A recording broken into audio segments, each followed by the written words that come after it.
میں سچی اور مخلص احمدی بننا چاہتی تھی،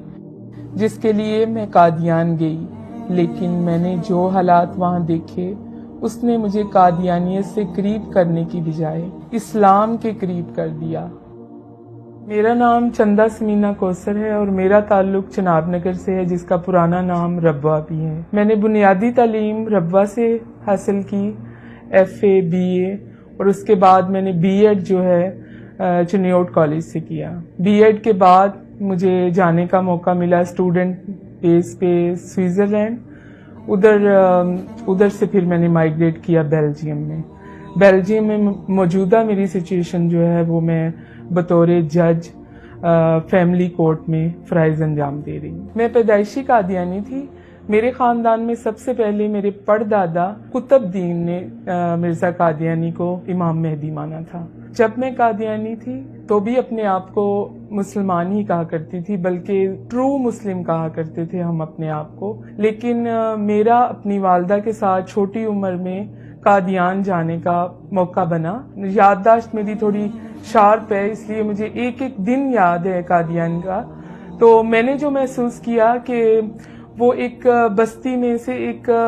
بدبو ہے، جیسے تعفن ہے، ہلکی ہلکی سی، یا جیسے کہتے ہیں کہ نالیوں کی یا گٹروں کی اس طرح کی ایک آتی ہے تعفن سا۔ دوسری میں نے چیز جو قادیان میں محسوس کی وہ تھی، ایک ان کا کمرہ ہے بیت الدعا، اس میں بہت لمبی لائنیں، اور کہتے ہیں اس میں جو جا کے دعا کرے گا وہ تو جنت کا بالکل ہی حقدار ہے۔ اس میں جب جانے کا موقع ملا تو اس میں ایک اور ہی قسم کی وحشت، اور دو تین لوگ ادھر کھڑے ہو سکتے ہیں، جلسے کے دن تھے۔ تو اس بیت الدعا میں مجھے کوئی بھی روحانی چیز نہیں نظر آئی۔ تیسری جو چیز تھی وہ تھا منارۃ المسیح،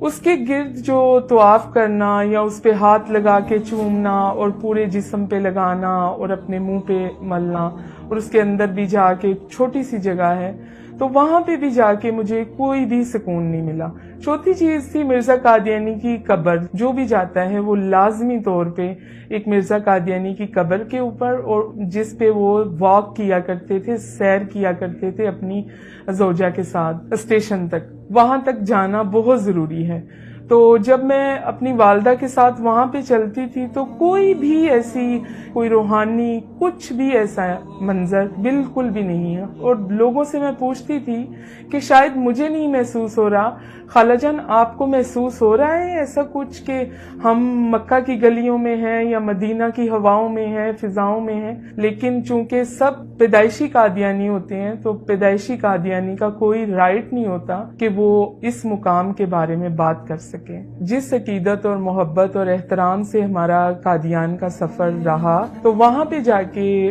جو ایک تصور تھا ایک روحانی ماحول کا، ایک خوشبودار زمین کا، ایسا بالکل بھی کچھ بھی نہیں تھا۔ لوگ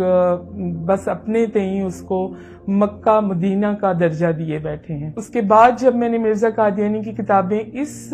لو سے شروع کی کہ مرزا قادیانی نے خود کہا ہے کہ ہر احمدی پہ 3 دفعہ میری کتابیں پڑھنا لازم ہے، تو مجھے پتا چلا کہ حضرت عیسیٰ علیہ السلام جو خدا تعالیٰ کے سچے نبی تھے اور پاکیزہ ماں سے پیدا ہوئے تھے، ان کے بارے میں جو گستاخانہ باتیں تھیں وہ میں جب اپنے والد سے شیئر کرتی تھی تو میرے والد جو ہیں بہت زیادہ خفا خون ہوتے تھے کہ یہ کوئی مولوی تمہیں پٹی پڑھاتا ہے۔ جیسا کہ روحانی خزائن جلد نمبر 19 میں مرزا قادیانی نے خود اپنے ہاتھوں سے تحریر کیا ہے کہ نعوذ باللہ حضرت عیسیٰ علیہ السلام جو ہیں وہ شراب نوشی کرتے تھے۔ تو اس طرح کے بہت سارے کفریہ کلمات ہیں جو ایک نبی کی شان کو بالکل بھی زیب نہیں دیتے۔ اس کے بعد جو کچھ ایسی باتیں ہوتی تھیں کہ بہت ہی زیادہ ایک بچی اپنے باپ سے نہیں کر سکتی، تو وہ باتیں میں اپنی ماں سے کرتی تھی اندھیرے میں، کبھی چھپ کے، کبھی پیٹی والے کمرے میں، کہ والدہ یہ چیزیں لکھی ہیں۔ تو میری والدہ ایک پڑھی لکھی عورت تھیں، تو پھر وہ مجھے کہتی تھیں مجھے نشان لگا دو بیٹی، میں 10 بار پڑھوں گی اور اسے سمجھنے کی کوشش کروں گی۔ اور کئی دفعہ محلے کے مربی سے بھی میں رابطہ کرتی کہ آپ تو ہمارے استاد محترم ہیں، ہماری رہنمائی کریں، یہ باتیں دل میں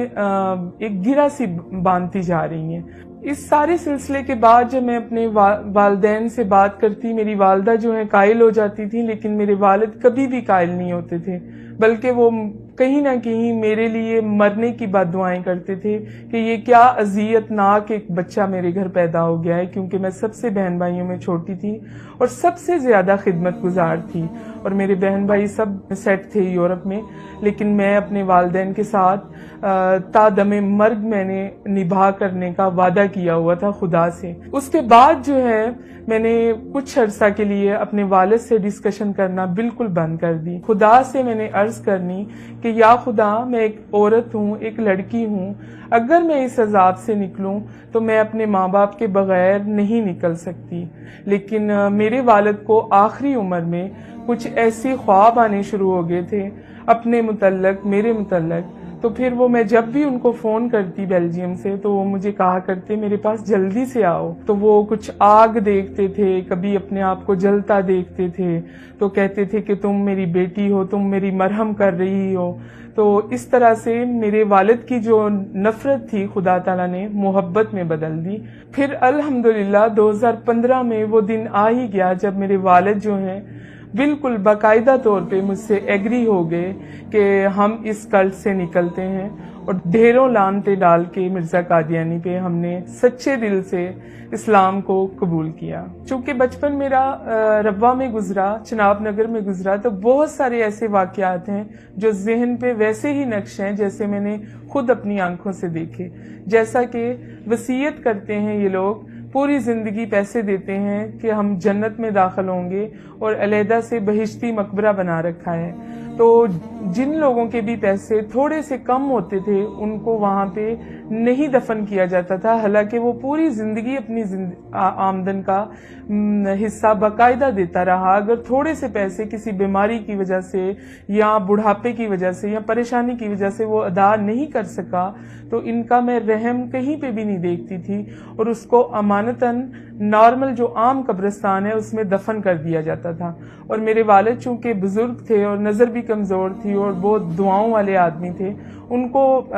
انوائٹ کیا جاتا تھا کہ فلاں وقت میں آپ آئیے، وہاں سے اس میت کو اٹھا کے نکال کے پھر بہشتی مقبرہ میں اس شرط پہ داخل کیا جاتا تھا جب تک وہ اپنے بقایا جات ادا نہیں کر دیتا تھا۔ 4 دن بعد یا 5 دن بعد، تو میں چھوٹی تھی تو اپنے والد سے ضد کرتی تھی کہ میں بھی آپ کے ساتھ ضرور جاؤں گی، مجھے دیکھنا ہے۔ جب اس کو نکال کے ایک ریڑھی سی ہوتی تھی اس کے اوپر رکھا جاتا تھا، اس وقت میں میرے والد کے کندھے پہ ایک صافہ سا ہوتا تھا، وہ میرے منہ پہ بھی لپیٹ دیتے تھے اپنے، کیونکہ اتنا زیادہ تعفن ہوتا تھا، اور اس میت سے، اس لاش سے ایک غلیظ اور بدبودار پانی پورا سفر جو ہے عام قبرستان سے بہشتی مقبرے تک چھڑکاؤ ہوتا جاتا تھا۔ وہ میں اپنے دل میں اس قدر درد محسوس کرتی تھی کہ ہمارے پاس کیوں اتنے پیسے نہیں ہیں، ہم پیسے ادا کر دیتے تاکہ اس کی لاش کی یا میت کی اس طرح سے بے حرمتی نہ ہوتی۔ اسلام قبول کرنے کے بعد سب کی سب جو قادیانی لوگ ہیں، جو آپ کے رشتہ دار، تعلق، سہیلیاں، آپ کے ساتھ مل بیٹھ کے کھانے والے، بولنے والے، آپ کے دکھ درد میں شامل ہونے والے، وہ سب کے سب کو ایک لیٹر ایشو ہو جاتا ہے مرزا مسرور کی طرف سے کہ اس بندے نے قادیانیت کو رد کر دیا ہے اور ہمارے نزدیک اب یہ مرتد اور کافر ہے۔ تو یہ کہہ کر بہت ہی بری طرح سے دھتکارا جاتا ہے۔ یہ جو رویہ ہے ان کا شروع سے ہی چلتا آ رہا ہے۔ مرزا قادیانی اس کی بیسمنٹ بنا کے گیا ہے کہ کس طرح اس کو ایک ذہنی طور پر مفلوج کر دینا ہے، اور میں چشمدید گواہ ہوں کہ جب میں ربوہ میں تھی یا اسٹوڈنٹ تھی، بہت ساری لڑکیاں اور بہت سارے لڑکے جب سوال جواب کیا کرتے تھے تو وہ ان کو جواب نہیں ملا کرتے تھے تو وہ خودکشی کی طرف چلے جایا کرتے تھے، چونکہ ان کے ہاسپٹل اپنے ہیں تو وہ خودکشی جو ہے وہ سامنے نہیں آتی تھی۔ اور اس کی مثال جو ہے وہ میں نے اپنے دل پہ اس لیے برداشت کی کہ میں تو بیلجیم میں تھی اور میرے ماں باپ جو ہیں ربوہ میں تھے،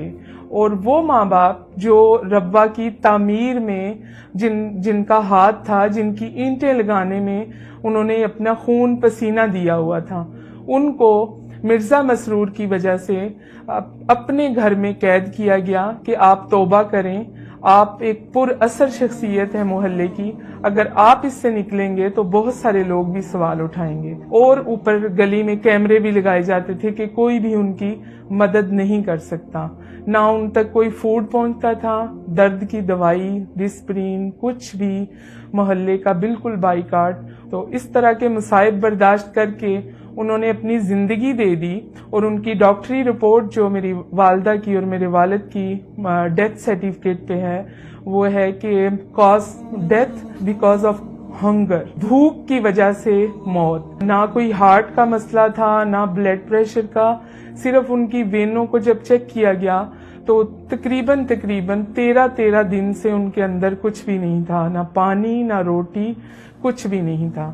اور وہ چھت پہ کھڑے ہو کے گلی میں لوگوں سے فریاد کرتے تھے کہ ایک سوکھی روٹی دے دو. وہ عورت جو قادیانی مربیوں کے لیے 40 لوگوں کے لیے ایک ٹائم میں کھانے بناتی تھی، وہ آخری عمر میں ایک لقمہ روٹی کے لیے ترس گئے اور دنیا سے چلے گئے. میری والدہ کی بھوک کی وفات کے بعد میرے والد جو تھے وہ گھر میں اکیلے تھے. ان کے پاس نہ کوئی راشن تھا، نہ کوئی پانی تھا، نہ کوئی صاف کپڑے تھے، نہ کوئی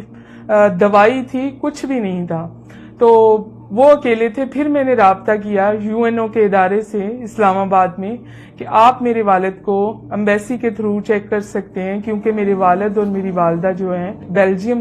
رہنے کے بعد وہ بیلجیم کے بھی سٹیزن رہ چکے ہیں، لیکن ان کا دل نہیں لگتا تھا تو وہ واپس آ جاتے تھے. اس سچویشن میں جب اسلام آباد کی ایجنسیوں نے ادھر سے رابطہ کیا تو میرے والد جو ہیں وہ گھر پہ نہیں ملے. بالکل قریبی ربوہ کی ایک سڑک پہ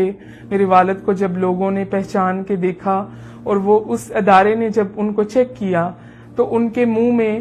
بہت سارے بجری کے پتھر تھے جو وہ چوس رہے تھے. اور جب ان کو کہا گیا کہ آپ کا گھر کدھر ہے تو ان کو گھر بھی یاد نہیں آ رہا تھا کہ میرا گھر کدھر ہے. قادیانی جو ہیں ان کے اوپر ایک الزام ہے کہ وہ اسرائیل کے بہت زیادہ قریب ہیں، اور میں بھی اس چیز کو الزام ہی سمجھتی تھی جب میں مختلف قسم کی دیواروں پہ یہ لکھا ہوا دیکھتی تھی کہ قادیانی جو ہیں اسرائیل کے یار ہیں، غدار ہیں، غدار ہیں. تو میں سوچا کرتی تھی کہ یہ کون سے ایسے مولاناز کو حق ہے جو قادیانیوں کو ایسا کہے یا باقاعدہ طور پر دیواروں پر تحریر کر دے. تو بہت ہی ایک غصے کی سی کیفیت پیدا ہوتی تھی. لیکن بیلجیم میں جانے کے بعد، ان کے سسٹم کے اندر جانے کے بعد، ایک تبلیغی طور پہ ان کا کام کرنے کے بعد اندازہ ہوا کہ یہ بالکل حقیقت اور حق اور سچ بات ہے، کیونکہ قادیانیوں کا ایک اعلیٰ سطح کا مرکز جو ہے وہ اسرائیل میں خود بنایا ہے اور ادھر ان کا آنا جانا بھی ہے. اور 2014 میں باقاعدہ طور پر قادیانیوں نے چھوٹے چھوٹے ہر ایک کے کارڈز بنائے چپ کے ساتھ، جس میں آپ کی ہیلتھ، آپ کی ایجوکیشن، آپ کی عمر، آپ کیا کرتے ہیں، آپ پوری ایک بایوگرافی کے ساتھ. اور یہ انہوں نے اس نام پہ بنائے کہ یہ ہماری سیکورٹی کے طور پہ ہیں. لیکن وہ ایک قسم کا معاہدہ تھا اسرائیل کے ساتھ کہ ہم پاکستان کی طرف سے یہ والی کمیونٹی جو ہے وہ اتنی تعداد میں آپ کے ساتھ شانہ بشانہ کھڑے ہیں. تو میری یہ بات کا وہم اور یہ ایک غصہ اور نفرت یہ نکل گیا کہ یہ ایک الزام نہیں ہے، یہ حق اور سچ بات ہے. قادیانی جو ہیں وہ اسرائیل کے یار ہیں، اور یہ سچ ہے کہ قادیانیوں کو اسرائیل سے خاص قسم کی ایک انسیت ہے. ایک چیز جو میرے لیے اور بہت زیادہ قابل تکلیف تھی، اذیت کا باعث تھی، کہ جب بھی کوئی قادیانی مائیگریٹ کرتے ہیں پاکستان سے، یہ ایک ماحول کریٹ کرتے ہیں، سٹوری کریٹ کرتے ہیں پاکستان کے خلاف کہ مولاناز جو ہیں وہ ہمارے پیچھے چڑھ گئے، ہماری بچیوں کو خطرہ ہے. یہ صرف اور صرف پاکستان کو اس طرح سے ڈاؤن کرنے کی باتیں کرتے ہیں کہ یہ ایک بہت ٹیرورسٹ سا کنٹری لگتا ہے دیکھنے والے کو، جس کی ایک مثال یہ ہے کہ پاکستان کے جو تحفظات ہیں یورپ میں یا دوسرے ملکوں میں، وہ قادیانیوں کی وجہ سے بھی بہت زیادہ بڑھ چکے ہیں، جس کی وجہ سے پاکستان گرے لسٹ میں جانے تک کی نوبت میں آ چکا ہے. میں خلوص دل سے سب قادیانیوں کو ایک پیغام دینا چاہوں گی کہ جب آپ اس ماحول سے نکل کر بہت ہی ایک پرسکون زندگی کی طرف جانا چاہتے ہیں تو اسلام پہ غور و فکر کریں. قرآن پہ غور و فکر کریں. یہ نہیں کہ چند آیات کو آپ بحث کے لیے اٹھا لیں، اس پہ بحث کریں اور پورے قرآن کو آپ وہاں پہ دبا رہنے دیں. یہ تو کام منافقین کا تھا، کفار کا تھا جو وہ کرتے تھے. ضرور میرا ایک تہ دل سے پیغام ہے کہ مرزا قادیانی کی کتابوں کو اپنی عقیدت کا چشمہ اور محبت کا چشمہ اتار کے پڑھیے، سچے دل سے پڑھیے. اور ہمارے لیے ایک مشعل راہ ہیں عرفان محمود برق صاحب. کوئی کسی قسم کا بھی سوال ہو تو وہ آپ کی ضرور رہنمائی کریں گے اور عزت کے ساتھ آپ کے سر پہ پیار کی اور محبت کی ایک چادر بھی رکھیں گے جسے آپ کبھی بھی اپنے سے دور نہیں کر سکیں گے. اب میری زندگی کا مقصد صرف اور صرف یہ ہے کہ جو لوگ اندھیروں میں بھٹک رہے ہیں، جن کو راستہ کچھ بھی دکھائی نہیں دے رہا اور وہ اپنے تئیں سوال کرتے ہیں، اپنے تئیں جواب لیتے ہیں، ان کے لیے ایک آسانی میسر کرنا کہ وہ بھی اس نور کو پہچانیں، اس حق کو پہچانیں اور ایک سچے سفر کو جو زندگی میں بھی کامیاب کرے گا اور آخرت میں بھی شفاعت کا باعث بنے گا. اور زندگی بہت ہی آسان ہے فرمان مصطفیٰ صلی اللہ علیہ وسلم کے ساتھ، اور مرنا تو اس سے بھی آسان ہے شان مصطفیٰ کے ساتھ.